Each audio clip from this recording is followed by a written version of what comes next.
Well, thanks, Rob. Gosh, I'm the one that's probably the happiest. Way back when I first started my career, the thing that interested me the most was herbs.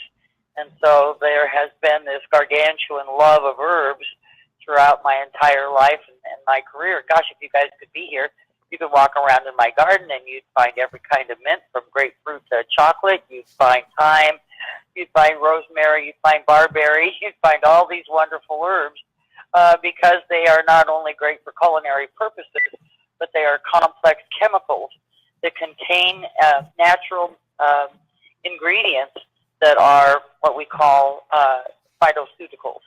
And, you know, the thing about an herb is that they are very complex. Many herbs can contain as much as 400 or 500 different compounds. And some of those compounds actually are vitamins as well. And, you know, I think if you've been around the world in natural circles for very long, you've probably heard the term adaptogen. But a lot of people that have tried adaptogens haven't had very much positive benefit. Many of the adaptogens that are literally on the marketplace, and I feel like I can speak to a very broad audience on this, having tried numerous ones in my 50-plus years as a clinician, and we just never found the benefit that is really written about. You know, adaptogens are very amazing compounds. If we look at the word adapt, it means to make suitable for the requirements or conditions of any organism. Well, isn't that kind of interesting? Adaptogen from the herbal medicine PDR in the U.S. Says it's a substance that helps the body adapt to stress, exerts a normalizing effect on body processes, a non-toxic substance, especially plant-based, that helps the body increase its ability to cope with stress. Well, let's talk about stress for a minute. You know, I think everybody's been through some kind of stress, whether it's somebody who made a poor choice and pulled out in front of you in traffic, or your kid fell down and got hurt, or your grandkid, or the bag messed up and your money went someplace it wasn't supposed to go. Those are momentary stresses, and the design of the human anatomy is really quite programmed for dealing with that. We have all of these chemical compositions inside of us, from hormones and neurotransmitters, to help us regulate all of that, so the environment within our chemistry remains normal and healthy. But you know, we're in a different space today. For a number of years now, stress has become a chronic condition. That means it's there every day, whether you're aware of it inside of your brain or not. And here's something that you need to listen to, and you need to be able to understand. The brain processes hundreds of thousands of bits of information per second, and it bloomin' hates stress more than we do. By the time you're experiencing some of the symptoms of stress, such as anxiety or poor sleep or uncontrollable cravings for carbohydrates and sugars to try and bring the body down from the place that it's in, by the time you get to that stage, you've been socking that stress away in every little free cell and pocket in your body that the body can find. The brain hates stress. It's very busy. It works 24/7. And whenever stress comes up, it shoves it to the stomach or the liver or the legs or the back or someplace else with the full intention of coming back and fixing it later. Except that 5-minute break to do that just never happens. And so the stress begins to compound within the system. Now, we know about family stress, we know about financial stress, but you know what? There's some other stresses that we may not factor for. Sudden increases or decreases in temperature can stress the body, and pretty heavily. Even what we eat can stress the body. If you're a person known to go on sugar benders and you're doing it too often, especially for those people who are already having sugar regulation problems, you're creating a chronic biochemical stress load in your tissues. We don't realize sometimes that our choice in diet, too much coffee, too much sugar, too much salt, too much processed foods, too many refined foods, when we're taking them in more than occasionally, actually begin to create some of these same types of stressors. Now, almost everybody has heard the word cortisol. Cortisol is one of those wonderful chemicals that is produced by the adrenal glands. You know, when you get scared, you know, if something freaks you out, some dark night you're walking down the street and you get that bad vibe and you start taking off running, well, it's adrenaline that gets you going. That's a good guy when you need him. But the guy that keeps you going is this little chemical called cortisol. Now, cortisol is one of those interesting compounds to study, not only in people but in animals. Cortisol, if we don't burn it up, think of cortisol as an emergency, high-octane fuel. And when that stuff pumps out, we need to go out and spend it. And if we don't, it really starts running some problems with the rest of the chemistry in the body. High cortisol levels today are associated with all kinds of different health challenges, sugar regulation, cognitive function, all kinds of tension issues, sleep issues, depression issues, several forms of more serious diseases are all being affiliated. Even now, Alzheimer's condition is being associated with elevated cortisol levels. And, you know, we're in a society today where we're not washing our clothes on the rock in the creek. You know, we're not driving a team of horses. We're not growing our food by digging in the soil with only a spade, where we're burning up these stress hormones so they get stored. They then begin to interfere with testosterone, estrogen, progesterone, all of your thyroid hormones. And pretty soon that whole cascade that has been built into our body that helps us regulate moments of stress gets upside down. And when it does, we begin to experience all kinds of crazy things. And just remember, by the time those symptoms show up, we have built up a real load of stress within the system, and it needs something to help correct it. You know, the stress issue is not new. I mean, we have this condition in modern society called hypertension, more commonly called high blood pressure. But the actual terminology is hypertension. And the reason is that we have a hypertensive response going on inside of our chemistry that is affecting our blood vessels, affecting our pH, and affecting our heart rate. So, you know, this has been around for a long time, and there's been all kinds of medicines that have been developed to help us. And, you know, a lot of people walking around today wouldn't be alive without those medicines. There's also been lots of herbs and amino acids over the years. And the problem with all of those things is that when they are applied singularly, they'll work on a system. But by the time we have the symptoms of overstress, we've got multiple systems down. Well, you know, this wonderful discovery in the 1940s led to the development of the term adaptogen.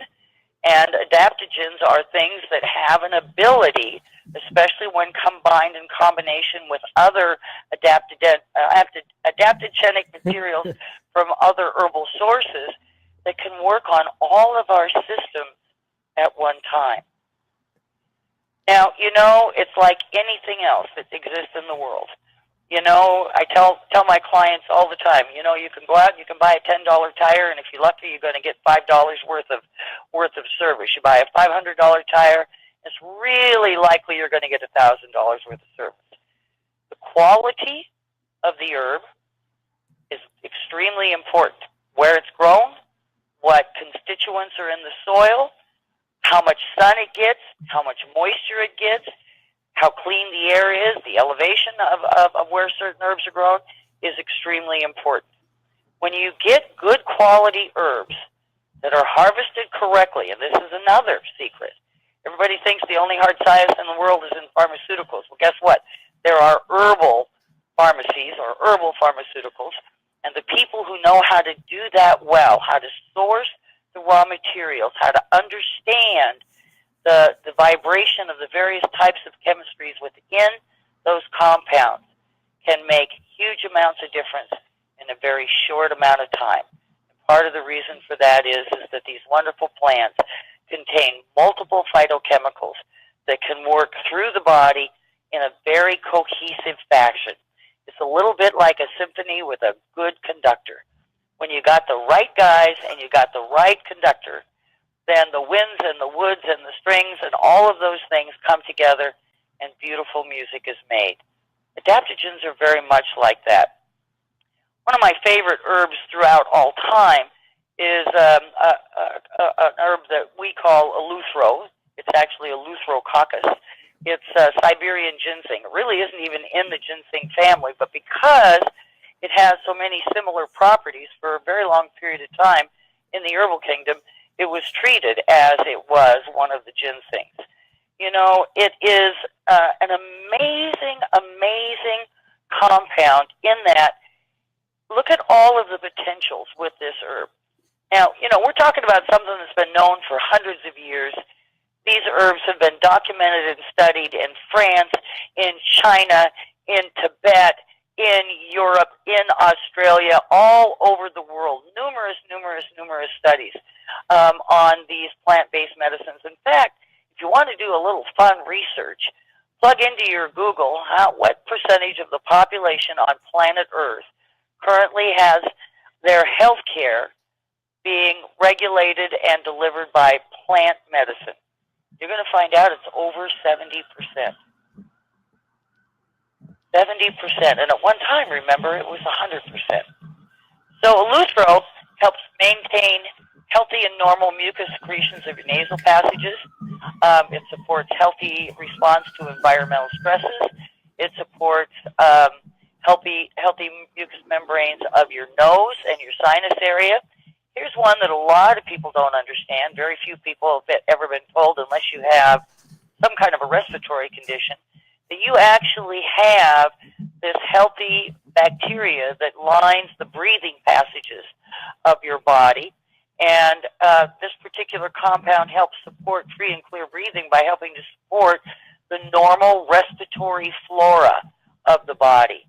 Now, we know that certain types of stress, certain types of medications, certain types of foods can actually have a very adverse effect on the good gut flora.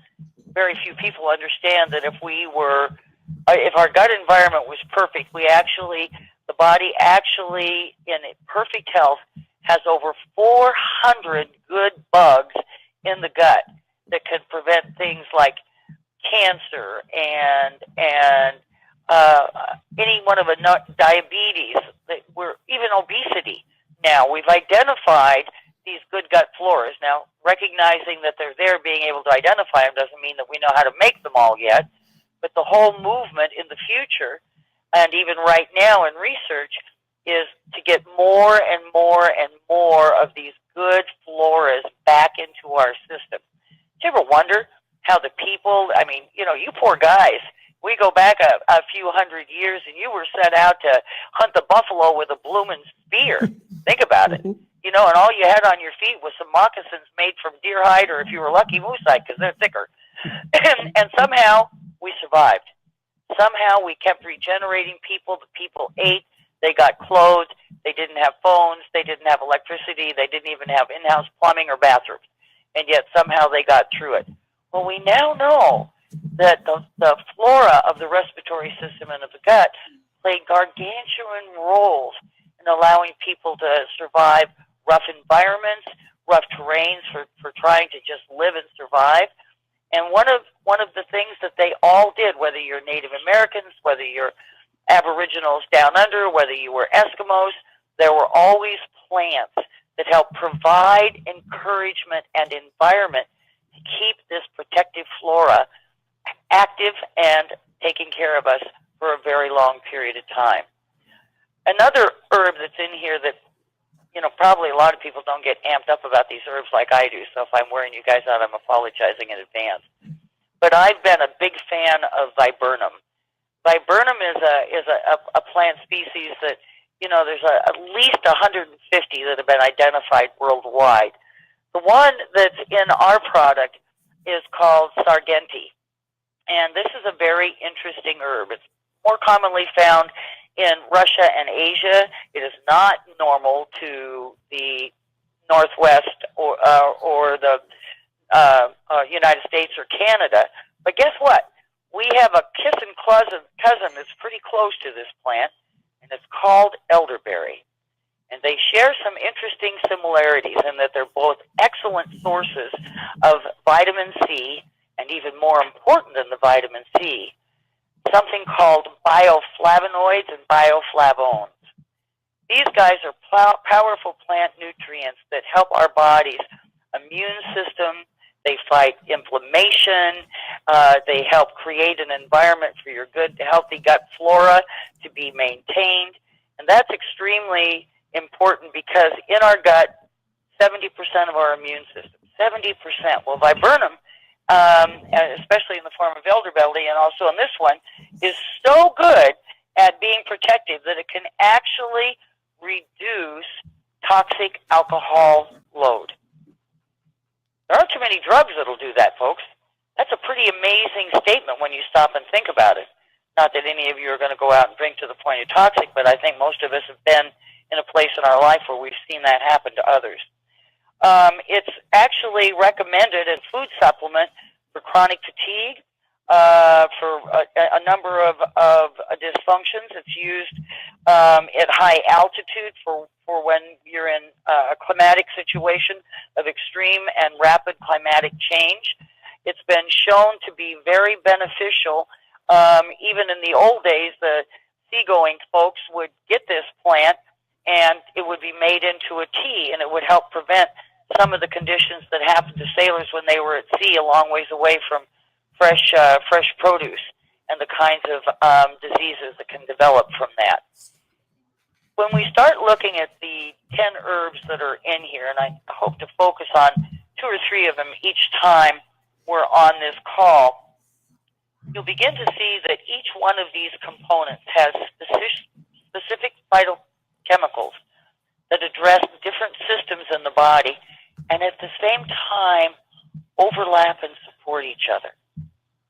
You know, so instead of getting toxic side effects, we end up getting fringe benefits. Everybody works for everybody else to make everything just a little bit better. Well, how cool is that? Isn't that something that we all need in our lives every day? I wonder, honestly, as a mom and as a human being, how many of the horrific acts that we read about in the newspapers every day, where someone gets a gun and goes out and kills people that they don't even know for no reason that anybody can understand. Well, I'll tell you what, it's stress overload. And if those people had even just a few short weeks on a high-quality adaptogenic formula, my personal belief is that that probably wouldn't be happening. The effects of stress are varied and many, and for some people, the impact is much greater than others. And the longer it goes unaddressed, the more symptomology is going to show up until finally we find ourselves being diagnosed with this and that and the other thing.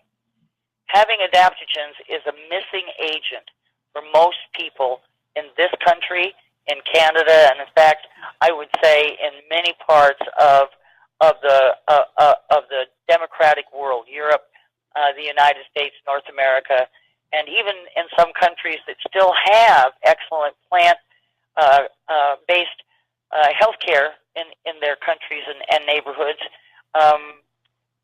Combination of what we have to offer in these herbs is really outstanding.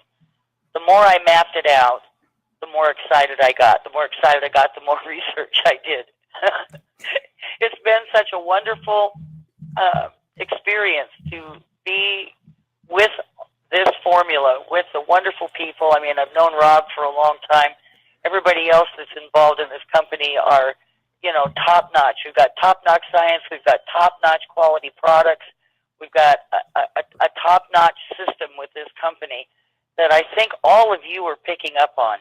It kind of has its own life. It has its own vibrancy, and that energy is permeating. We're all feeling it in our own way. And I think that when people have the chance to really experience the product itself, they're going to be pretty amazed. Now, I want to kind of give a heads up about how these products work. It's very interesting. People who are the most stressed, people who are having the most difficulty, the way it works with adaptogens, always, if it's a good adaptogen, it'll work this way. The people who have the most stressors are going to notice the benefits the quickest. And most of us that are walking around that are really healthy and not packing a ton of stress, it may take 2 or 3 weeks before you see the benefit. But get in front of a mirror. Take a look at yourself. Let me give you a couple of little tips about how you can tell whether you've got stress that you're not aware of in your life. Get in front of a mirror. Relax your face as much as you can. And take a look at the corners of your mouth. Are they pointing down? Are they pointing straight out? Or are they mildly pointing up? If they're straight or down, you've got a stress load going on so bad that it's affecting the electrolyte balance of your body. Now, while you're still in front of that mirror, take a look at yourself in the profile. Be honest. Don't suck everything up like you're getting ready to measure to be sure that you lost some weight on your current diet. Just stand there and relax and look at yourself from the profile. You got a bulge from the waist down? You got a bulge from the ribs down to the waist? If you do, I'm telling you that your hormonal balance is off because your cortisol level is starting to climb. And if the stress wasn't bad enough, we all get to experience this a little bit because cortisol production tends to increase as we get older. And older isn't always chronological. We can live more than a day in a day. We can have more stress in a day than you might think. We can burn up several days in a day. We can age more rapidly because we haven't learned how to manage the stress. For me, this product, this company, this team, and the science behind it is giving us the first tool that I've seen that allows us now to get involved with managing our stress. I don't believe there's a scientist or a doctor or a health practitioner anywhere on the planet today who won't tell you that stress is a killer and getting stress under control is probably one of the most important maintenance things we will ever do. It affects our weight, our cognitive function, our vision, our heart rate, our muscle development, our pH regulation, the production of our red blood cells, hemoglobin, hematocrit. All of those things are affected by stress. And the more we can get our stress in balance, the more our body will naturally become imbalanced, and it will do what it knows how to do best, and that's take care of us. We just have to know a little bit about how to help it out. And if we do that, results can be quite extraordinary. Okay, Rob, I'll pass it back to you. I think I went longer than Very good. That was amazing, Rena. Wow, what an enlightening experience. Most of us don't know the effects of stress on us, and I don't know if we're going to get a lot of pictures of people with taking the pictures of themselves in the mirror or what's happening with the profile, but that's an interesting test to see where our stress levels are. And I guess, we've kind of gone a little bit longer than we thought, but one question that does come up and has come in, Rena, is, we talk about the product, we talk about liquid versus taking pills and things of that nature. This is a liquid product where the suggested serving size is 2 teaspoons. Can you address that question of liquid and the absorption into the body a little bit, please, Rena? Oh, man, I'm delighted to do that. One of the things that many practitioners struggle with today is finding good quality products that are liquid. Many herbs, many of the components of herbs, many vitamins, in fact, in a liquid form, if they're in the right form, can go into the stomach and from the stomach into the bloodstream. Now, not all of them, but many of the components can, which means we get to bypass the gut. Now, that's kind of important because if your gut flora is upside down, if you've got the belly fat, then what happens is that much of what goes down into the gut never gets to the rest of the system. So I'm a big believer that liquids deliver more rapidly, more efficiently than pills do. Not to say that all pills are bad. I take plenty of them myself. I like staying fit, and I like herbs. I take a lot of herbs in tea form, and I take a lot of herbs in pill form. But a liquid tincture extract combination is going to get into the system faster, and a higher percentage is going to be absorbed and utilized. And that's really what we want. Whether we're talking about the water we drink or the food we eat, what we want to be able to do is process that in an efficient and effective manner so that we're delivering the vital nutrients and energies to the cell level, the system level, the organ level, and certainly the director level, i.e. the brain.